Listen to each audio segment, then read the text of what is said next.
Bonjour à toi et bienvenue dans cette nouvelle vidéo où nous allons parler de GPT-4. J'aimerais te partager mon opinion par rapport à l'usage de GPT-4, mais surtout mon expérience personnelle, qu'est-ce que j'ai pu tester et qu'est-ce que j'ai pu comparer par rapport à la version juste précédente qui s'appelle GPT-3.5. Donc tu as sûrement déjà dû tester la version GPT-3.5, peut-être aussi que tu as testé la toute nouvelle version GPT-4, donc ce sera de toute façon très intéressant de pouvoir échanger sur ce sujet en commentaire si tu as testé également, mais j'aimerais du coup te partager l'expérience que j'ai pu faire, mon avis, et peut-être que du coup ça t'aidera à savoir si la version payante est pertinente de prendre pour ton usage à toi, pour ton usage personnel, que ce soit pour l'entrepreneuriat, pour la création de contenu, le marketing digital. Donc moi, comme tu le sais, j'utilise ChatGPT essentiellement pour mon marketing digital. Voilà, je suis dans le monde du web entrepreneuriat et du marketing en ligne depuis maintenant 2016, c'est une passion et c'est aussi mon activité, donc bien sûr j'ai pu tester tout un tas de choses. Voilà, j'adore ça en plus, explorer du coup les nouveautés, tout ce qu'on peut réaliser, toutes les capacités donc de GPT-4. On sait que c'est une révolution déjà. La première version GPT 3.5 était une révolution parce qu'elle a bluffé tout le monde, mais là nous sommes encore sur une phase au-dessus, donc voyons ça tout de suite. Je vais te dire tout ce que j'ai pu tester et ce que j'en pense. Alors la première chose que je peux te dire déjà, c'est que quand j'ai mis en place du coup la version payante, que j'ai eu accès à GPT-4, j'étais vraiment très pressée de tester ça, donc je me suis empressée de faire mes premiers tests en utilisant notamment des prompts que j'utilisais déjà avec GPT-3.5. La première chose que je peux te dire, c'est que déjà dès le départ, j'ai vu la différence. C'est comme si en fait l'intelligence artificielle de GPT-4 répondait parfaitement à nos attentes. Il y a beaucoup moins de malentendus, ça on le ressent tout de suite. Moi ça m'arrivait avec GPT 3.5 de poser une première question par exemple et qu'ils ne comprennent pas tout de suite vraiment ce que j'attendais. Là avec GPT 4 c'est comme si à des moments même les réponses dépassaient mes attentes. C'est-à-dire que je pose une question par exemple simple et ChatGPT donc de la version 4 va m'apporter une réponse encore plus aboutie et qui répond même à des questions que je n'ai même pas posées. Donc c'est comme si ça allait plus loin que ma demande, c'est comme si presque des fois j'avais la sensation qu'il lisait presque dans mes pensées, dans le sens qu'il anticipait en fait mes demandes. Par exemple, ça m'est arrivé de faire une première demande avec un prompt et de me dire que j'allais continuer à approfondir la conversation ensuite avec ChatGPT pour avoir d'autres informations, mais en réalité la version donc GPT-4 répondait déjà aux questions que je pensais poser par la suite. Donc voilà, c'est ça déjà que j'ai pu constater, c'est qu'il y a vraiment cet aspect collaboratif dont on nous parlait du coup que OpenAI donc a mis en avant avec la sortie de GPT-4.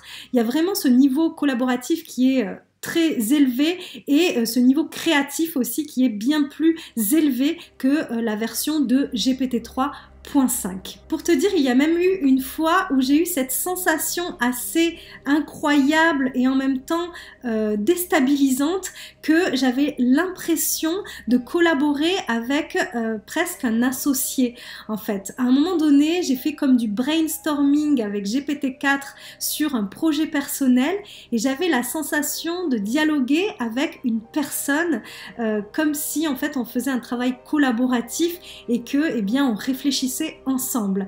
Et là, je sais que ça m'a marqué cette expérience. Je me rappellerai peut-être même dans quelques années parce que c'est la première fois que je ressens ça avec une machine entre guillemets. Voilà, je me suis dit waouh, c'est quand même assez dingue. J'ai vraiment l'impression de travailler en co-création, voilà, à deux cerveaux, alors que en fait c'est pas un humain que j'ai en face. Donc pour te dire à quel point il y a ce côté collaboratif, vraiment créatif qui est waouh, assez incroyable. Donc sur cet aspect-là, vraiment, j'ai été bluffée, on peut le dire. Aussi, j'ai pu constater que même si pour l'instant on ne pouvait pas mettre d'image, tu sais, on ne peut pas envoyer encore d'image dans GPT-4 pour que, eh bien, elle ait une analyse sur l'image et qu'elle nous fasse un retour sous forme de texte.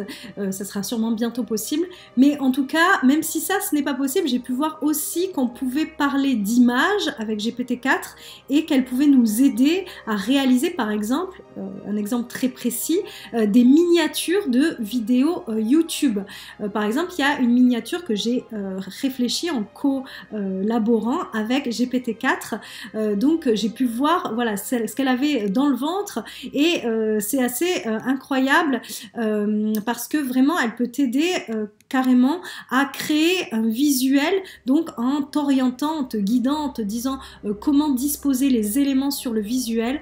Voilà, donc ça c'est quelque chose qui est quand même très intéressant aussi dans cette nouvelle version. Aussi, il y a une chose que je remarque de plus en plus, c'est que vraiment tu as tout intérêt en tant que être humain, oui on en est là, hein, à parler d'être humain et de robots, donc même quand je le dis j'hallucine, mais voilà, on est dans cette ère là, donc révolutionnaire, c'est que en fait on a tout intérêt à pousser loin le dialogue avec GPT-4, donc à pousser la méthode d'entraînement, d'apprentissage du chatbot, parce que eh bien on peut avoir comme ça des résultats beaucoup plus qualitatifs. Et aussi, voilà, ce que je pense, c'est qu'il ne faut pas être flemmard dans cette capacité que nous avons, nous, en tant qu'être humain, de driver l'IA. Donc, c'est bien à ce moment-là, en fait, qu'il ne faut pas être flemmard. Je veux dire, on est très tentés tous d'utiliser ces IA parce qu'elles nous font gagner du temps, parce qu'elles nous permettent d'aller plus vite, d'être plus productifs, mais ce n'est pas une raison pour ne pas être un bon manager de l'IA et prendre le temps nécessaire pour expliquer nos attentes. Donc c'est là où en fait tu vas vraiment avoir un gain en termes de réponse qualitative. C'est ce temps que tu vas passer à réfléchir en amont, et c'est ça d'ailleurs que j'aime moi dans cet usage de l'intelligence artificielle, c'est finalement l'intelligence que nous mettons nous à réfléchir, à être créatif aussi et à bien driver du coup l'intelligence artificielle pour obtenir des résultats intéressants. Donc voilà, donc je t'invite vraiment à pousser du coup les réflexions sur les prompts par exemple que tu vas lui soumettre, ou alors aussi de pousser le dialogue avec l'IA, de ne pas t'arrêter aux premières réponses mais d'approfondir, voilà, pour vraiment obtenir des résultats de très grande qualité qui vont te permettre d'aller beaucoup plus loin, de créer du contenu original et unique. Donc voilà, vraiment ça j'ai pu le tester par moi-même, j'ai pu voir qu'on pouvait pousser le chatbot très loin et qu'on pouvait du coup obtenir des choses super intéressantes, et ça il n'y a rien qui va pouvoir le remplacer. Toi, ton intelligence, ta capacité du coup à décider, ta capacité à être volontaire pour créer du coup en collaboration avec GPT-4. Donc vraiment voilà, pousse aussi les prompts, ne t'arrête pas au premier prompt, continue le dialogue et nourris aussi peut-être la machine pour du coup qu'elle comprenne encore mieux eh bien tes attentes. Aussi tu peux très bien lui donner des exemples de textes que tu aimerais travailler, tu vois, ou un style que tu voudrais en particulier. Voilà, ça vaut le coup vraiment d'approfondir son usage de GPT-4. Donc voilà, ça aussi, vraiment, je t'invite à aller encore plus loin parce que, bien, du coup, ça va plus loin aussi que GPT 3.5 en termes de conversation. Une chose que j'ai pu remarquer, et on était averti hein, sur le sujet, mais c'est que GPT-4 est quand même beaucoup plus lent pour, eh bien, générer des réponses, du coup, à nos prompts. Donc, par rapport à GPT 3.5, ça n'a rien à voir. GPT 3.5, c'était vraiment super rapide pour la génération, du coup, du texte en réponse à nos prompts, mais là GPT-4 est quand même beaucoup plus lent, mais voilà, ça vaut le coup en même temps parce que eh bien, les réponses sont beaucoup plus qualitatives. Aussi, une autre chose que je dois soulever dans les inconvénients pour le moment, c'est que, eh bien, dans la génération de texte en réponse à mes prompts, il arrive régulièrement que le texte en fait s'arrête en cours de route. C'est-à-dire qu'il ne génère pas l'entièreté du texte en réponse, mais il s'arrête et du coup je suis obligée de mettre suite, d'écrire suite ou la suite pour que, eh bien, il écrive la suite du texte. Donc ça, voilà, je voulais quand même le dire. Donc dans cette version que j'utilise, la version plus, ça arrive quand même assez régulièrement. Alors au tout début de mon usage de GPT-4, c'est arrivé qu'il y ait eu un bug dès le départ en fait, parce qu'il y avait trop de monde. C'est quand il y a eu la sortie donc de GPT-4 que tout le monde était voilà, en train de l'utiliser. Donc j'ai pas pu moi l'utiliser pendant quelques heures quand même, et j'avoue que j'étais un petit peu frustrée vu que, eh bien, j'avais payé.